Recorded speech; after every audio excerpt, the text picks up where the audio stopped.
Hello दोस्तों, स्वागत है आप सभी का इस नई वीडियो लेक्चर में।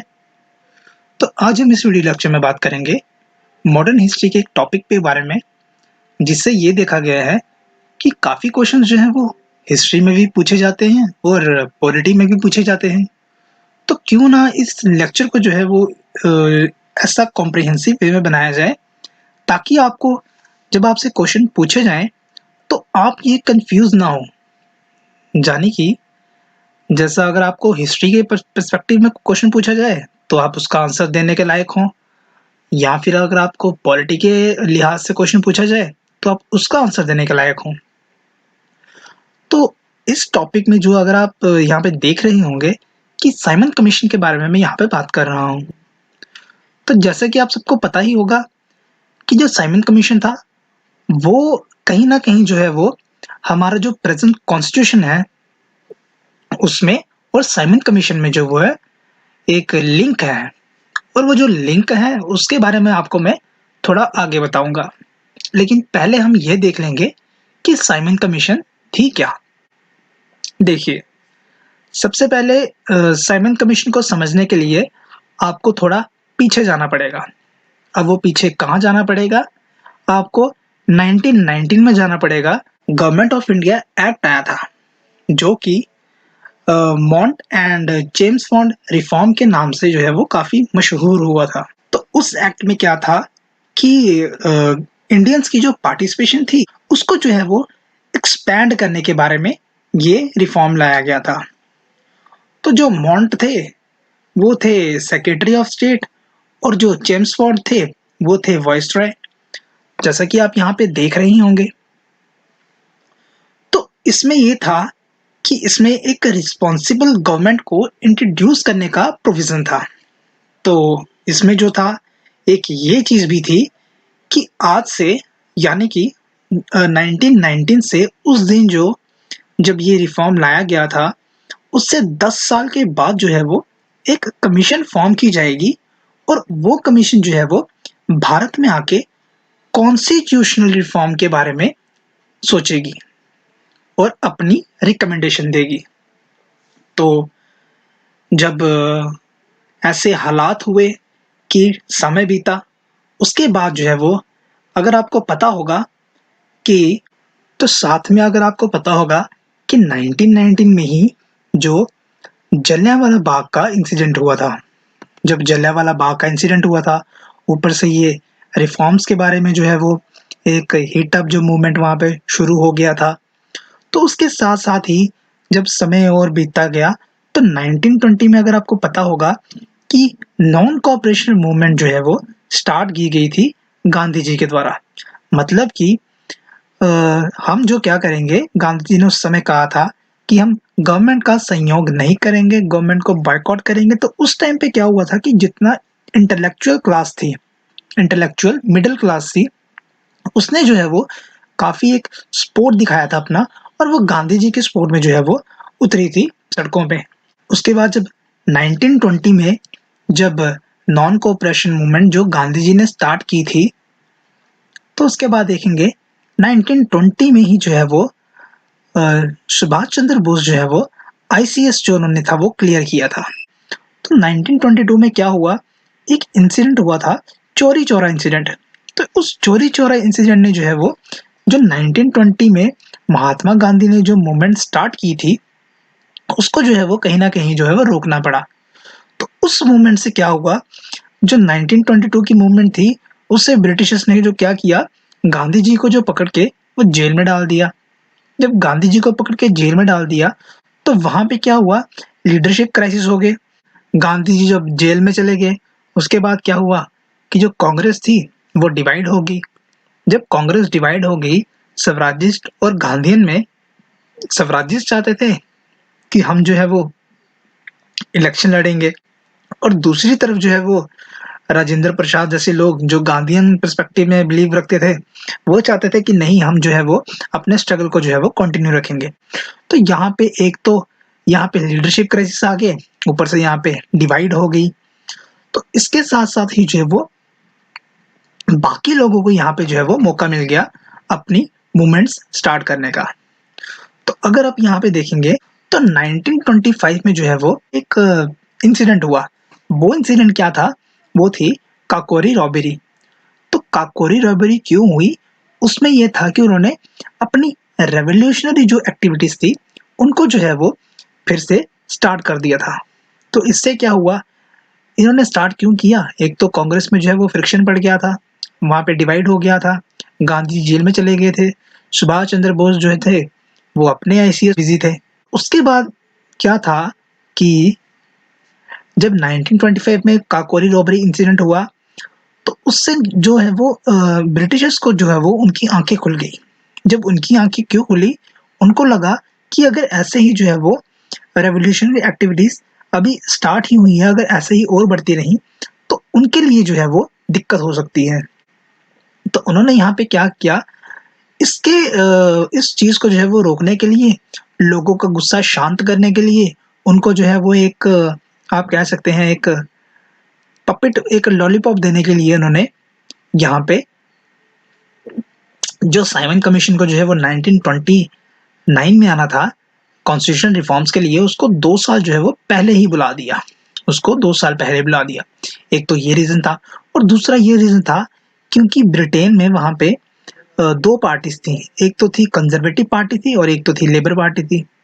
जो कंजर्वेटिव पार्टी थी वो यही चाहती थी कि जो लेबर पार्टी है वो तो ऐसे ही बेकार सी पार्टी है, अगर ये पावर में आ गई तो हमारा जो इंडिया का जो कॉलोनी है ये तो काफ़ी एक प्रीशियस कॉलोनी है, तो इस कॉलोनी से जो हमें फ़ायदा होता है वो फ़ायदा ना होते हुए हमें नुकसान होना शुरू हो जाएगा अगर लेबर पार्टी पावर में आ गई।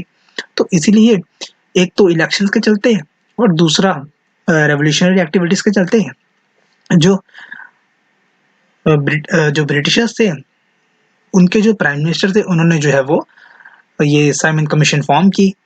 और जब उन्होंने साइमन कमीशन फॉर्म की 1927 में ही फॉर्म कर दी, उसके बाद जो है वो 1928 में जो साइमन कमीशन थी वो भारत आई।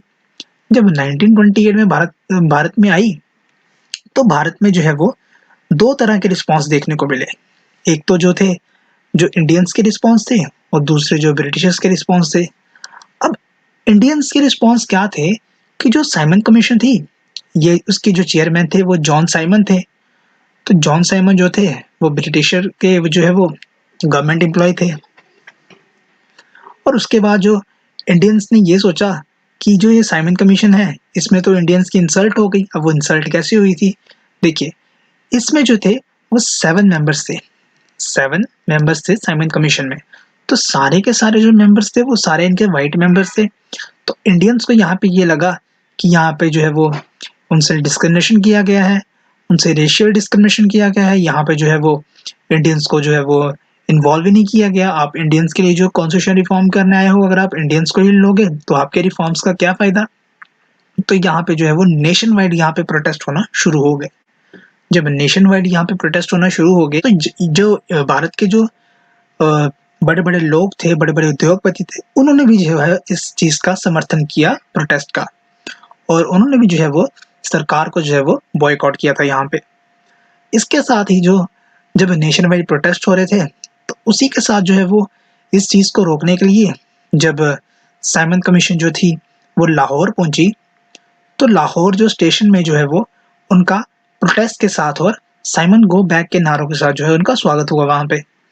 तो उस चीज को मतलब कि उसको सप्रेस करने के लिए ब्रिटिशर्स ने क्या किया, वहां पे लाठीचार्ज करवा दिया।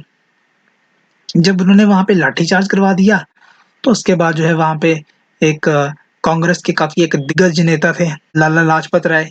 जब लाला लाजपत राय वहां पे प्रोटेस्ट कर रहे थे तो जो उनके सिर में जो है वो लाठी आन के पड़ी, तो उनकी वहां पे जो है उस लाठी चार्ज में जो उनकी डेथ हो गई वहां पे।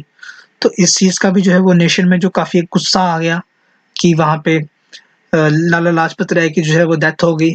तो इस चीज से भी जो है वो नेशन को एक काफी एक गुस्सा भर गया। तो उससे पहले जो है वो 1927 में, इससे पहले लाठीचार्ज होने से पहले 1927 में क्या हुआ था कि कांग्रेस का एक सेशन हुआ था under the presidentship of M A Ansari. तो जब एम ए अंसारी जी के प्रेसिडेंशियल में इनका मीटिंग हुई मद्रास में, तो यहाँ पे इन्होंने ये कहा इंडियन नेशनल कांग्रेस ने कि हम जो है वो साइमन कमीशन का जो बॉयकॉट करेंगे। तो इनका जो समर्थन था वो हिंदू महासभा ने भी किया और मुस्लिम लीग ने भी किया, लेकिन मुस्लिम लीग के सिर्फ जो जिन्ना के समर्थक थे उन्होंने किया। बाकी जो मुस्लिम उसी साल जो है वो मुस्लिम लीग का 2 सेशन हुए थे, एक जो कलकत्ता में हुआ जिन्ना के नेतृत्व में, दूसरा जो लाहौर में हुआ मोहम्मद शफी के नेतृत्व में। दोनों में एक तो मुस्लिम लीग में भी यहाँ पे जो है वो ग्रुप में डिवाइड हो गई। कुछ चाहते थे कि हम जो है वो बॉयकॉट करेंगे और कुछ चाहते थे कि हम बॉयकॉट नहीं करेंगे। तो एक तो यहाँ पे मिक्स रिएक्शन में देखने को मिला मुस्लिम लीग से। दूसरी तरफ जो थी जस्टिस पार्टी थी साउथ में, जस्टिस पार्टी थी साउथ में और यूनियनिस्ट पार्टी थी पंजाब में। इन्होंने भी जो है वो साइमन कमीशन को बॉयकॉट नहीं किया और इन्होंने भी जो है वो साइमन कमीशन का जो है वो समर्थन किया था। ये भी चाहते थे कि कॉन्स्टिट्यूशन रिफॉर्म हो, उनको रिप्रेजेंटेशन मिले। इसके साथ साथ ही बी आर अम्बेडकर को जो है वो उस समय की सरकार ने जो है वो साइमन कमीशन के साथ जब इतना ज़्यादा नेशन वाइड प्रोटेस्ट देखते हुए एक अपने इज्जत बचाने के लिए साइमन कमीशन के साथ इनको अटैच कर दिया और इनको कहा कि आप अपना काम कीजिए, इनके साथ इनको असिस्ट कीजिए। और बी आर अम्बेडकर जो है वो इनको असिस्ट करने में लग गए। और इसके बाद जब ये सारा प्रोसेस चल रहा था, पहले कांग्रेस ने बॉयकॉट करने का जो है वो मीटिंग कर दी। कहीं कुछ में इंडिया में भी मिक्स रिएक्शन देखने को मिला। कहीं जो चाहते थे कि हम बॉयकॉट करेंगे, कहीं हम चाहते थे हम बॉयकॉट नहीं करेंगे। लेकिन इसके बाद जब लाला लाजपत राय वाला इंसिडेंट हुआ, जब लाला लाजपत राय की डेथ हो गई, तब जो जाके सभी ने जो है वो एक यूनिटी दिखाई और इसके खिलाफ जो है वो अपना मोर्चा खोल दिया। तो इसी के साथ साथ नेहरू जी को जो है वो 1928 में जब ये प्रोसेस चल ही रहा था, तो नेहरू जी जब जो है वो ब्रिटिशर्स से मिलने गए अपने इस डिमांड को लेके कि पूरा प्रोटेस्ट चल रहा है, हमें रिप्रेजेंटेशन मिलनी चाहिए। तो इसमें क्या हुआ कि उनको उस समय के जो सेक्रेटरी ऑफ स्टेट थे बर्लिन हेड, उन्होंने जो है वो नेहरू जी को जो है वो चैलेंज कर दिया। अब यहाँ पे आप नेहरू जी कौन से समझेंगे? नेहरू जी मोतीलाल नेहरू, पंडित नेहरू नहीं, मोतीलाल नेहरू। उसके बाद क्या हुआ कि जो मोतीलाल नेहरू थे उनको जो है वो बर्लिन हेड ने जो चैलेंज कर दिया कि आप अब हमें अपना काम करने दीजिए। अगर आप चाहते हैं कि आप कॉन्स्टिट्यूशन बना सकते हैं, इतनी हिम्मत है आप में, तो आप खुद बनाइए कॉन्स्टिट्यूशन जाके। तो उन्होंने वाइट पेपर जो है वो दे दिया, थमा दिया नेहरू जी को। तो उसके बाद जो है वो उन्होंने 2 कंडीशंस ये रखी कि पहली तो जो आप कॉन्स्टिट्यूशन बनाएंगे उसमें है जो वो आप खुद से कॉन्स्टिट्यूशन बनाएंगे, और दूसरा जो आपका कॉन्स्टिट्यूशन बनेगा उससे है जो वो जितना आपका समाज है पूरा, वो जो है उससे सहमत होना चाहिए। Every section of the society जो है वो उससे सहमत होनी चाहिए। तो इसी चीज़ को जो आगे बढ़ते हुए ये नेहरू रिपोर्ट आई। तो जब नेहरू रिपोर्ट आई तो उसमें नेहरू जी ने जो मेन चीज़ें जो मांगी थी वो ये मांगी थी कि हमें डोमिनेंट स्टेटस चाहिए और इंटरनल सॉवरेनिटी चाहिए। ये कहते थे कौन? हमारे पंडित नेहरू के पिता मोतीलाल नेहरू। लेकिन इनके ही बेटे जो पंडित नेहरू थे वो कहते थे कि हमें जो है वो पूर्ण स्वराज चाहिए, पूर्ण स्वराज चाहिए। तो यहाँ से आया था कॉन्सेप्ट पूर्ण स्वराज का। तो इसी के साथ जो पंडित नेहरू थे उन्होंने जो है वो रिवर रावी पे जो है वो उसके बैंक पे जो भारत का झंडा था वो फहरा दिया और उसको ही जो है वो इन्होंने जो है वो मान लिया कि ये हमारा जो है वो कॉन्स्टिट्यूशन डे होगा। तो इसी को जो आगे चलते जो है वो 26 ऑफ जनवरी 1950 में जो हमारा कॉन्स्टिट्यूशन जो बना था वो इसी दिन के आधार पे जो है वो इसको मनाया जाता है। तो ये जब साइमन कमीशन ने अपनी रिपोर्ट पेश की थी, इसके बाद ही जो इसी चीज़ को आगे चलते जो है वो गवर्नमेंट ऑफ इंडिया का आउटकम बना था गवर्नमेंट ऑफ इंडिया एक्ट 1935, जिसमें कहा गया था कि आपको रिस्पॉन्सिबल गवर्नमेंट मिलेगी और आपको जो है वो रिस्पॉन्सिबल गवर्नमेंट मिलेगी प्रोविंसेस में, ना कि नेशनल लेवल में मिलेगी। तो इस चीज़ को यहाँ पे आपको ध्यान में रखना है कि नेशनल लेवल पे नहीं बोला था उन्होंने, सिर्फ प्रोविंशियल लेवल पे बोला था। तो इसके बाद ये जो 1937 में फर्स्ट प्रोविंशियल जो है वो इलेक्शन हुई थी, जिसके साथ साथ जो है वो कांग्रेस अगेन जो है वो पावर में आई थी। तो अगर आप यहाँ पे ये देख रहे होंगे कि जो एटली थे बाय 1933 इन्होंने यहाँ पे एक ये स्टेटमेंट दी थी कि जो ब्रिटेन है वो इंडिया पे जो है वो एक एलियन के तौर पे आया है, और एलियन के तौर पे अगर वो आया है तो वो भारत में जो है वो सोशल एंड इकोनॉमिक रिफॉर्म जो है वो नहीं कर सकते। तो वो इन्होंने साइमन कमीशन की जो रिकमेंडेशन थी उनको टालने के लिए जो है वो इन्होंने यहाँ पे कहा था। और जैसा कि आपने यहाँ पे प्रीवियसली देखा होगा कि जो डायरकी जो 1919 में जो फॉर्म हुई थी उसको जो है वो एबॉलिश करने के लिए साइमन कमीशन ने ही कहा था। तो आई होप आपको ये वीडियो जो है वो इन्फॉर्मेटिव लगा होगा, और ऐसे ही जो इन्फॉर्मेटिव वीडियो के लिए आप हमारे चैनल को सब्सक्राइब कर लें और बेल आइकन प्रेस कर दें ताकि आगे आने वाले जितने भी अपडेट्स हैं उनका नोटिफिकेशन जो है वो आपको आता रहे। तो आज के लिए बस इतना ही रखते हैं। Have a nice day. Thank you.